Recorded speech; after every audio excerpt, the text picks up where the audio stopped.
আসসালামু আলাইকুম। ক্লাস 5 আগের ক্লাসে আমরা নদী তীরের সভ্যতা এই টপিকটা নিয়ে আলোচনা করেছিলাম। আর যখন নদী তীরের সভ্যতা আমরা আলোচনা করছিলাম তখন আমরা নদীর তীরে কিভাবে সভ্যতা গড়ে উঠেছিল, সভ্যতা কাকে বলে, মানুষের সভ্যতা কিভাবে উন্নত হলো, কিভাবে উন্নত হতে হতে আজকের এই পর্যায়ে এসেছে, সে সবকিছু নিয়ে আলোচনা করেছিলাম। এবং সব শেষে উত্তর 24 পরগনার পারমাদানে একটা বনখণ্ড আছে সে কথা বলেছিলাম। আর নতুন ভাবে একটা বনখণ্ড তৈরি হয়েছে নদিয়া জেলার বেথুয়াডহরিতে, সে কথাও বলেছিলাম, তাই তো? তো সেই রকম একটা বনখণ্ড নিয়ে আজকে আলোচনা করব। তো এই বনটা একটু অন্যরকম, একটু আলাদা। তো এই বনটার নাম হচ্ছে সুন্দরবন।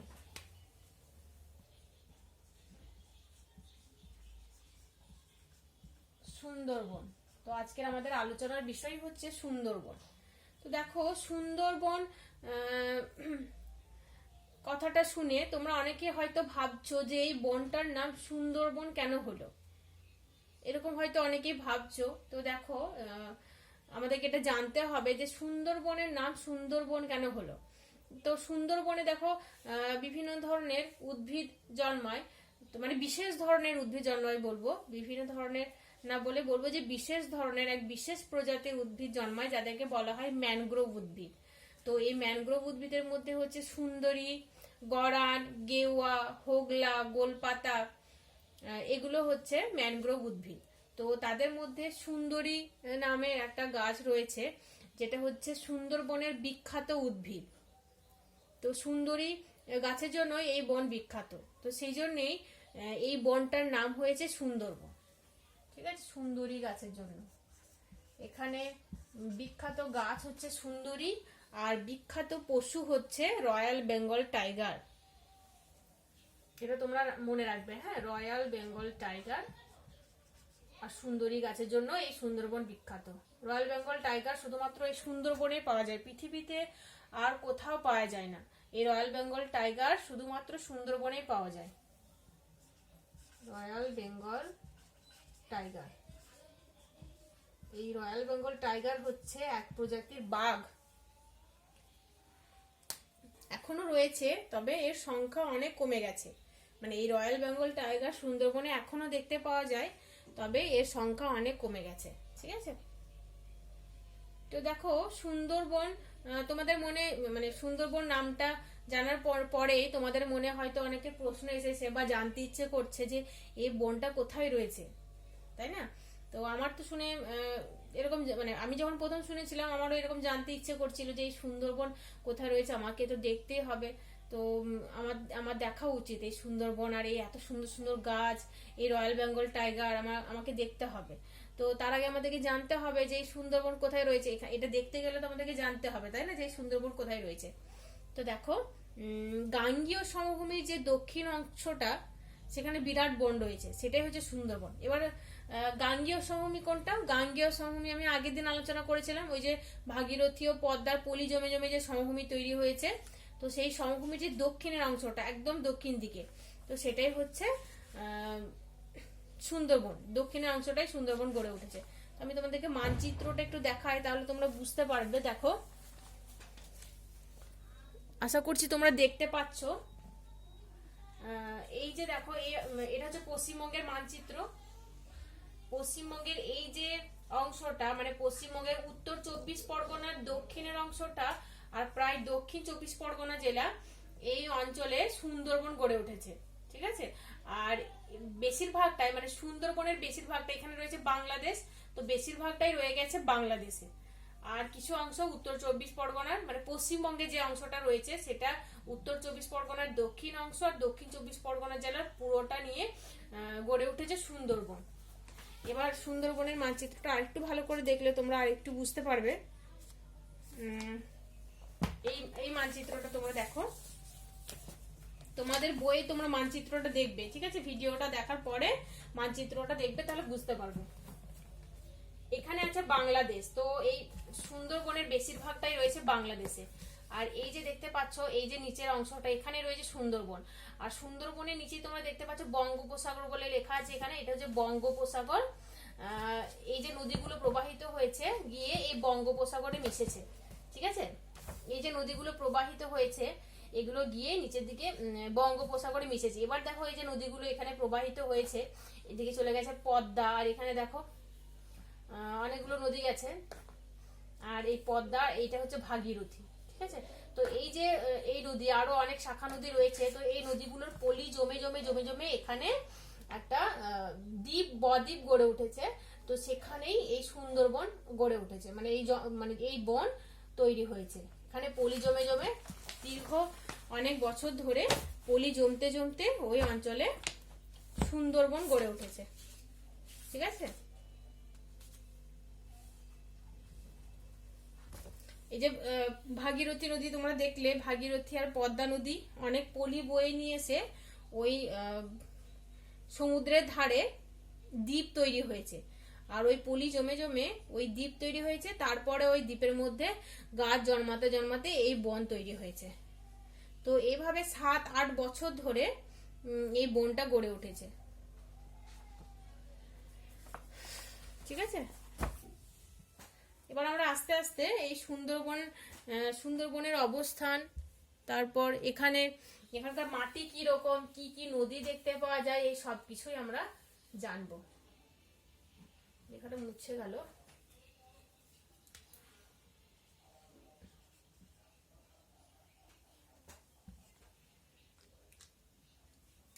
সুন্দরবনের অবস্থান কোথায় বলো তো? এই যে কিছুক্ষণ আগে আমি বললাম,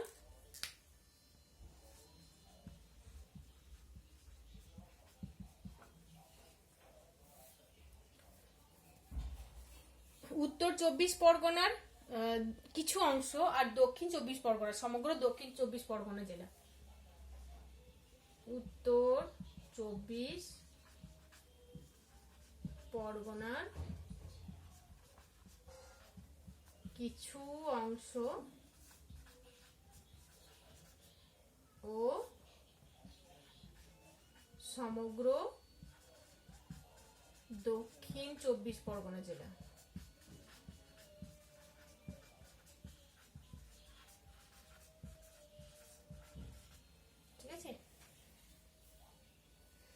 আর এখানকার প্রধান গাছ কি? সুন্দরী বললাম, আর প্রধান পশু হচ্ছে রয়্যাল বেঙ্গল টাইগার, এটা তোমরা মনে রাখবে। আর এখানকার মানে সুন্দরবনের ওপর দিয়ে বেশ কিছু নদী প্রবাহিত হয়েছে। তো কি কি নদী প্রবাহিত হয়েছে? এই অঞ্চলটা মানে নদী, অনেক বেশি নদী প্রবাহিত হয়েছে। পুরো অঞ্চলটা একদম জালকের মতো তৈরি হয়েছে। নদীগুলো একদম পুরো দেখে মনে হবে দূর থেকে, যে মানে আকাশ থেকে যদি দেখা যায় প্লেনে করে, তো মনে হবে যেন জাল বিছানো হয়েছে। নদীগুলো এভাবে এত ঘন ঘন ভাবে তৈরি হয়েছে, মানে একদম মানে শেকলের মতো হয়ে রয়েছে। একটা নদী গিয়ে আর একটা নদীতে মিশেছে, এদিকে নদী এদিকে নদী, এইভাবে নদীগুলো সব প্রবাহিত হয়েছে এই অঞ্চলের উপর দিয়ে, ঠিক আছে, এইভাবে। তো সেই নদীগুলো কি কি নদী? মাতলা, বিদ্যাধরী, কালিন্দী, রায়মঙ্গল, এই নদীগুলো। তো নামগুলো তোমরা মনে রাখবে। এরকম কোশ্চেন আসতে পারে যে সুন্দরবনের ওপর দিয়ে প্রবাহিত হয়েছে এমন দুটি নদীর নাম লেখো। মাতলা, বিদ্যাধরী, কালিন্দী, রায়মঙ্গল।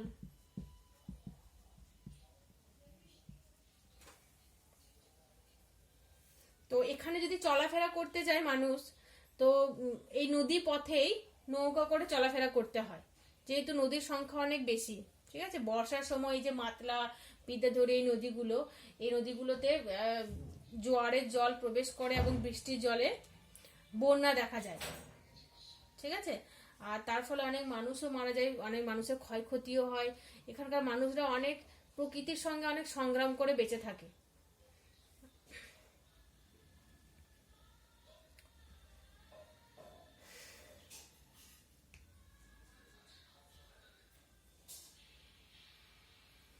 এবার আমরা জানবো যে এখানকার মাটি কি রকম, মাটির প্রকৃতি।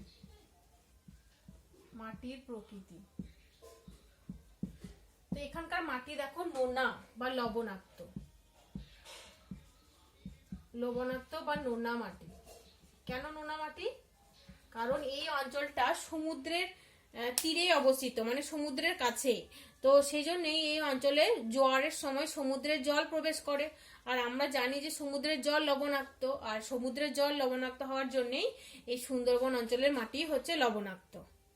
ঠিক আছে, এরপরে জানবো যে এখানে উদ্ভিদ কি কি উদ্ভিদ জন্মায়। উদ্ভিদের কথা আমি বললাম কিছুক্ষণ আগে। এখানে ম্যানগ্রোভ জাতীয় উদ্ভিদ দেখতে পাওয়া যায়, ম্যানগ্রোভ জাতীয় উদ্ভিদ দেখতে পাওয়া যায়।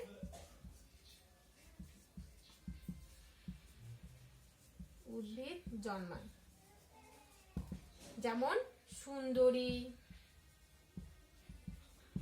গরান, গেওয়া, হোগলা, গোলপাতা,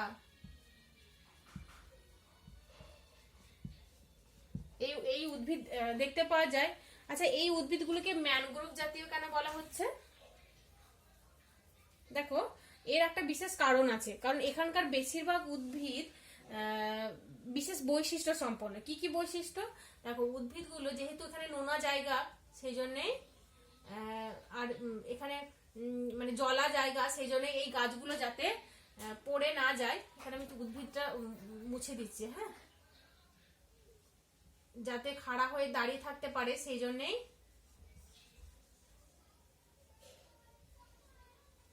এই গাছের কাণ্ড থেকে এক ধরনের মূল বেরিয়ে আসে এই মাটিটাকে শক্ত করে আঁকড়ে ধরে রাখার জন্য, মানে গাছটাকে যাতে সোজা হয়ে দাঁড়াতে সাহায্য করার জন্য, মানে গাছটা যাতে সোজা হয়ে দাঁড়াতে পারে, সেই জন্য গাছের কাণ্ড থেকে এক ধরনের মূল বেরিয়ে আসে।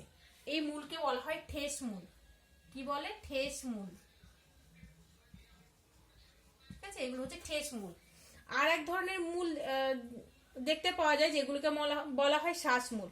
দেখো, এখানকার মাটিটা তো খুব লবণাক্ত, তাই না? এখানকার মাটি হচ্ছে খুব লবণাক্ত। আর এই উদ্ভিদও কিন্তু অক্সিজেন নেয়, তাদের শ্বসন কার্যের জন্য অক্সিজেন গ্রহণ করে।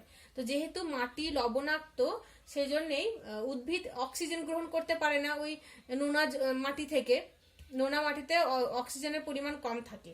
তো সেই জন্যই মূলগুলো কি করে, মাটির নিচে প্রবেশ করে, আবার উপর দিকে উঠে মূলের ডগায় নিউমাটোফোর বলে এক ধরনের ছিদ্র থাকে, যেগুলোকে বলা হয় নিউমাটোফোর। তো ওই ছিদ্র দ্বারা অক্সিজেন নেয়। এই যে এই ধরনের মূলগুলো বেরিয়ে আছে, খুঁটির মতো বেরিয়ে থাকে। এটা মাটি, ধরে নাও এটা মাটি, মাটির ওপরে এইভাবে মূলগুলো বেরিয়ে থাকে। এগুলো হচ্ছে মূল। এই মূলে ছিদ্র থাকে, যেগুলোকে বলা হয় নিউমাটোফোর। এই ছিদ্র দ্বারাই উদ্ভিদ অক্সিজেন নেয়। এটাকে বলে শ্বাস মূল। যেহেতু শ্বাস নেওয়ার জন্য, মানে শ্বসন কার্যের জন্য এরা মাটি থেকে অক্সিজেন নিতে না পেরে মূলটা এইভাবে মাটির উপরে উঠে বেরিয়ে আসে, সেই জন্যই এই মূলকে বলা হয় শ্বাস মূল। কি বলে? শ্বাস মূল। ঠিক আছে, তো এই শ্বাসমূল আর ঠেসমূল থাকে, এই জন্যই এই উদ্ভিদকে ম্যানগ্রোভ উদ্ভিদ বলা হয়। মানে এটাই হচ্ছে ম্যানগ্রোভ উদ্ভিদের বৈশিষ্ট্য। তো তোমাদের যদি এরকম কোশ্চেন আসে যে ম্যানগ্রোভ উদ্ভিদের দুটি বৈশিষ্ট্য লেখো, তাহলে কি লিখবে? তোমরা লিখবে যে ম্যানগ্রোভ উদ্ভিদ নোনা মাটিতে বা লবণাক্ত কাদাযুক্ত মাটিতে জন্মায়, মানে জলা এবং লবণাক্ত মাটিতে জন্মায়। আর একটা হচ্ছে এই ম্যানগ্রোভ উদ্ভিদের ঠেসমূল ও শ্বাসমূল দেখা যায়। এবারে তোমরা জানলে ঠেসমূল কোনটা, শ্বাসমূল কোনটা, বুঝতে পেরেছো আশা করছি। ঠিক আছে, তোমাদের বইয়ে দেখবে, তোমাদের স্কুল থেকে একটা বই দেওয়া হয়েছে, সেই বইয়ে তোমাদের 102 নম্বর পেজে ম্যানগ্রোভ উদ্ভিদের বৈশিষ্ট্য লেখা আছে। তো ওই বৈশিষ্ট্যটা তোমরা করবে, ম্যানগ্রোভ উদ্ভিদের বৈশিষ্ট্য লেখো। ঠিক আছে, তো ওই বৈশিষ্ট্যটা তোমরা পড়বে ভালো করে। তো এই ম্যানগ্রোভ উদ্ভিদ সম্পর্কে আমরা জানলাম। সুন্দরবন অঞ্চলে কি কি উদ্ভিদ জন্মায় সেটা তোমরা জানলে।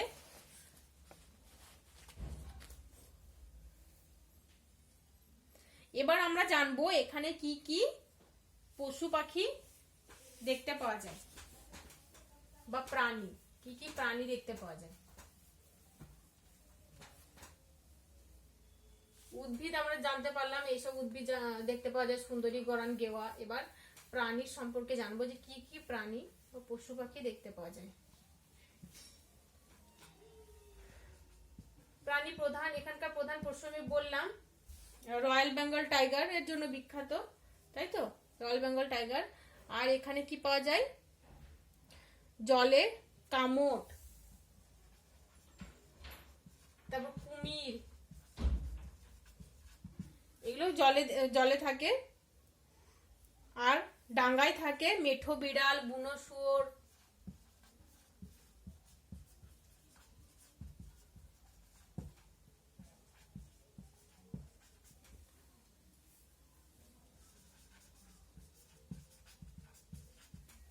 মেঠো বিড়াল, বুনো শুয়োর,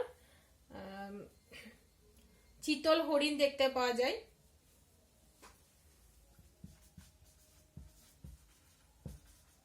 এগুলো এখনো দেখতে পাওয়া যায়। তবে 100 বছর আগে এখানে চিতাবাঘ দেখতে পাওয়া যেত। 100 বছর আগে চিতাবাঘ, জাভান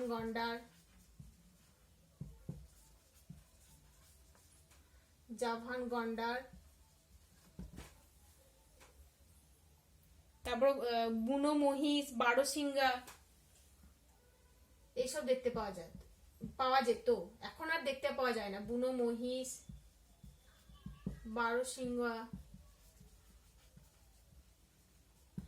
তো এই যে চিতাবাঘ, জাভান গন্ডার, বুনো মহিষ, বারোসিংহা, এগুলো 100 বছর আগে দেখতে পাওয়া যেত সুন্দরবনে। এখন কিন্তু এগুলোকে দেখতে পাওয়া যায় না, তার মানে এগুলো বিলুপ্ত হয়ে গেছে। সেজন্যই এইসব প্রাণীকে বলা হয় বিলুপ্ত প্রাণী।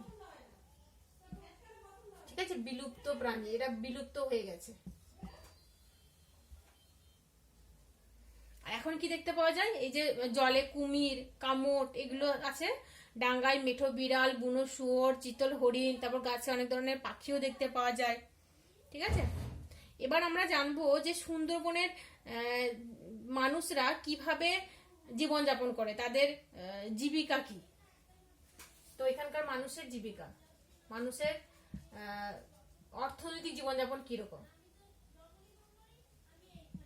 মানুষের জীবিকা, তো এরা দেখো চাষবাস করে, মাছ চাষ করে। চাষবাস বলতে ধান ধান চাল, এই মানে সরি, ধান থেকে চাল হয়, ধান গম এসব কিছু অল্প কিছু চাষবাস হয়। তারপর মাছ চাষ করে, মধু সংগ্রহ, তারপর নৌকা বানায়, নৌকা চালায়, নৌকা বানানো এইসব করে থাকে। আর এখানকার মহিলারা কুচো চিংড়ি সংগ্রহ করে এবং বাজারে বিক্রি করে। তারপর এখানে মিন থেকে ভেড়িতে চাষ হয়, গলদা চিংড়ি চাষ হয়। তারপর এখানকার মানুষেরা কাঁকড়া শিকার করে। এবার তোমরা মানে জিজ্ঞেস করবে হয়তো যে মিন কি, তাই তো? মিন হচ্ছে এক ধরনের ছোট চিংড়ি মাছ, কুচো চিংড়িও বলতে পারে। ছোট চিংড়ি মাছকে মিন বলা হয়। ঠিক আছে, তো এই সব কাজ করে সুন্দরবনের মানুষরা জীবিকা নির্বাহ করে। এটাই হচ্ছে তাদের অর্থনৈতিক কার্যকলাপ। তো সুন্দরবনের দেখো অনেক কিছু আমরা জানলাম, কোন কোন জেলা নিয়ে, পশ্চিমবঙ্গের কোন কোন জেলা নিয়ে সুন্দরবন গঠিত। তারপর সুন্দরবনে মাটি কিরকম, এখানে কোন কোন নদী প্রবাহিত হয়েছে, এখানে কোন কোন উদ্ভিদ দেখা যায়, তারপর ম্যানগ্রোভ উদ্ভিদের বৈশিষ্ট্য, এখানকার মাটি কিরকম এটাও বললাম। আর অর্থনৈতিক কার্যকলাপ, তারপর এখানে বিলুপ্ত প্রাণী কি কি, এখানে কি কি প্রাণী এখন দেখতে পাওয়া যায়, এগুলো সবই বললাম। এগুলো তোমরা ভালো করে পড়বে। আর একটা বিশেষ কথা এখানে তোমাদের বলা হয়নি, সেটা হচ্ছে যে এখানে মানে সুন্দরবনটা তো অনেকগুলো দ্বীপ নিয়ে গঠিত হয়েছে। মানে এই সুন্দরবনের ভূমির ঢাল খুবই কম, গড়ে 3 মিটার উচ্চতা ভূমির ঢালটা। ঠিক আছে, মানে সমুদ্র সমতল থেকে উচ্চতা হচ্ছে গড়ে 3 মিটার।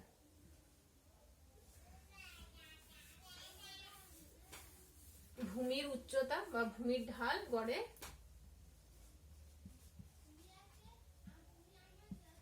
ঢাল গড়ে 3 মিটার। তার মানে বুঝতে পারছো কত নিচু। মানে পশ্চিমবঙ্গের সব থেকে নিচু জায়গা হচ্ছে এই অঞ্চলটি।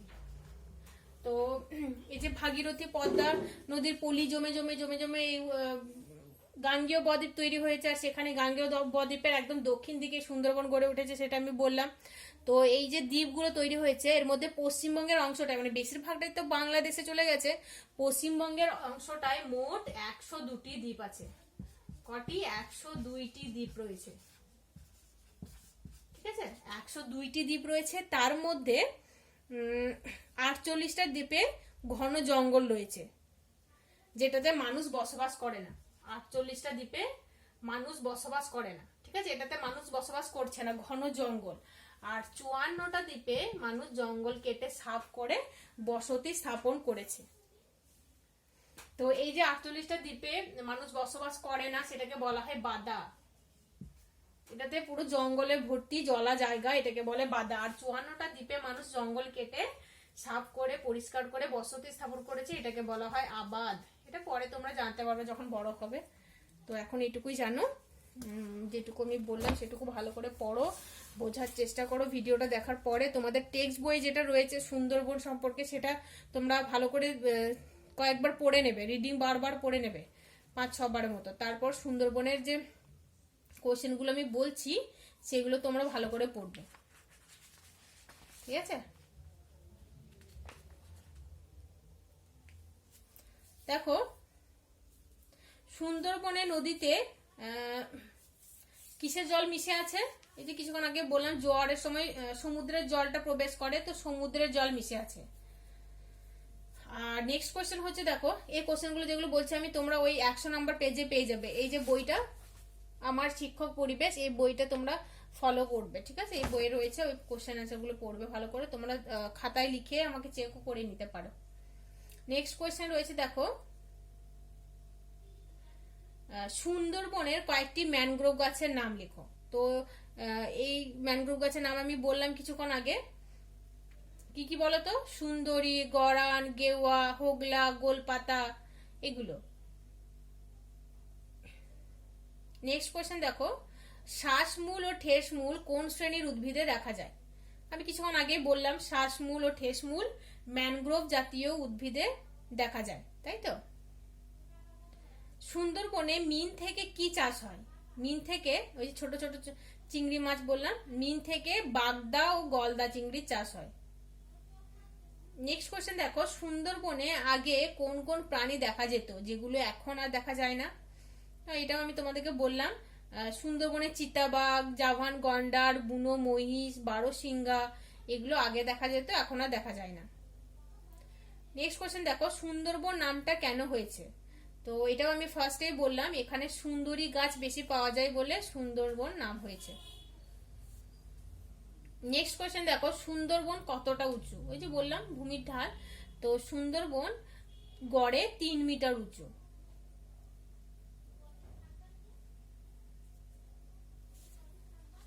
নেক্সট কোয়েশ্চেন দেখো, সুন্দরবনের মাটি কি রকম? সুন্দরবনের মাটিতে খুব নুন আছে, এখানকার মাটিতে বালির ভাগ কম, কাদার ভাগ বেশি। মাটি লবণাক্ত, এটাও লিখতে পারো। এটা তোমাদের 101 নাম্বার পেজে রয়েছে, এটা যেটা আমি বলছি, এগুলো ওই বই থেকে করবে। নেক্সট কোয়েশ্চেন দেখো, শ্বাসমূল ও ঠেসমূল কি? তো সুন্দরবন অঞ্চলে ম্যানগ্রোভ উদ্ভিদ তার যে মূলের সাহায্যে নিজেকে মাটিতে আটকে রাখে তাকে ঠেসমূল বলে। আর মাটি ফুঁড়ে যে মূলের সাহায্যে শ্বাস নেয় উদ্ভিদ তাকে বলে শ্বাসমূল। আমি তোমাদেরকে ছবি এঁকে বললাম, তোমরা আশা করছি বুঝতে পেরেছো। নেক্সট কোয়েশ্চেন দেখো, সুন্দরবনে কি কি গাছ আছে? এটা তোমরা জানো, সুন্দরবনে সুন্দরী গাছ আছে, গরান, গেওয়া, হোগলা, গোলপাতা, এইসব গাছ রয়েছে।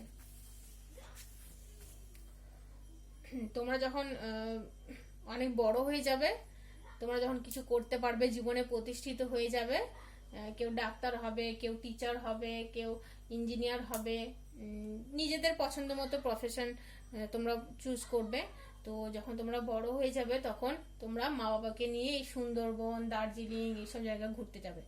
অবশ্যই মা বাবাও তোমাদেরকে নিয়ে ঘুরতে যাবেন, কিন্তু তোমরা নিয়ে যাবে তখন। তোমরা যখন একটু বড় হয়ে যাবে, যখন নিজে রোজগার করতে শিখবে, তখন তোমরা মা বাবাকে নিয়ে ঘুরতে যাবে, দেখবে খুবই ভালো লাগবে। তো সুন্দরবনেও যেতে পারো। তো তখন তোমরা তোমাদের মা বাবার সঙ্গে সুন্দরবনের গল্প আলোচনা করবে, ঠিক আছে। নেক্সট কোয়েশ্চেন দেখো, ম্যানগ্রোভ উদ্ভিদের বৈশিষ্ট্য লেখো। তো ম্যানগ্রোভ উদ্ভিদের বৈশিষ্ট্য কি? এই যে কিছুক্ষণ আগে আমি বললাম, এইগুলি অনেক নোনা জল এবং কাদায় জন্মায়, মানে লবণাক্ত মাটিতে এবং কাদায় জন্মায়। আর নেক্সট বৈশিষ্ট্য হচ্ছে মাটির গভীরে পাঠানো ঠেস মূলের সাহায্যে নিজেকে আটকে রাখে। তোমরা একটু সোজা করে লিখতে পারো যে ম্যানগ্রোভ উদ্ভিদের ঠেসমূল দেখা যায়। আর নেক্সট হচ্ছে ম্যানগ্রোভ উদ্ভিদের শ্বাসমূলের সাহায্যে শ্বাস নেয়। ম্যানগ্রোভ উদ্ভিদরা শ্বাসমূলের সাহায্যে শ্বাস নেয়। তারপর তোমাদের এরকম কোশ্চেন আসতে পারে যে সুন্দরবনে কি কি প্রাণী দেখা যায়। তো তোমরা এটা জানো, এই কিছুক্ষণ আগে আমি বললাম ডাঙ্গায় রয়্যাল বেঙ্গল টাইগার, বুনো শুয়োর, চিতল হরিণ, বানর, নানা রকম সাপ ইত্যাদি দেখা যায়। আর জলে কি থাকে, কামট, কুমির, কাঁকড়া, নানা রকম মাছ, কচ্ছপ, এছাড়াও বক, তারপর তিতির, এসব বিভিন্ন ধরনের পাখিও দেখতে পাওয়া যায়। ঠিক আছে, তো সুন্দরবন থেকে এটাই তোমরা ভালো করে পড়ো। আর একটা কোশ্চেন আসতে পারে যে সুন্দরবনের মানুষের জীবিকা কি, মানে এখানকার মানুষেরা কি করে। তো এটা আমি তোমাদেরকে বললাম, মানুষরা কেউ চাষবাস করে, কেউ মাছ চাষ করে, মিন সংগ্রহ করে, মধু সংগ্রহ করে, নৌকা বানায়, নৌকা চালায়, এসব করে তারা জীবিকা নির্বাহ করে। ঠিক আছে, তো এগুলোই ভালো করে পড়ো যেগুলো আমি বললাম। আর কোনো যদি অসুবিধা হয় আমার সঙ্গে কন্ট্যাক্ট করবে। ভালো থেকো, আসসালামু আলাইকুম।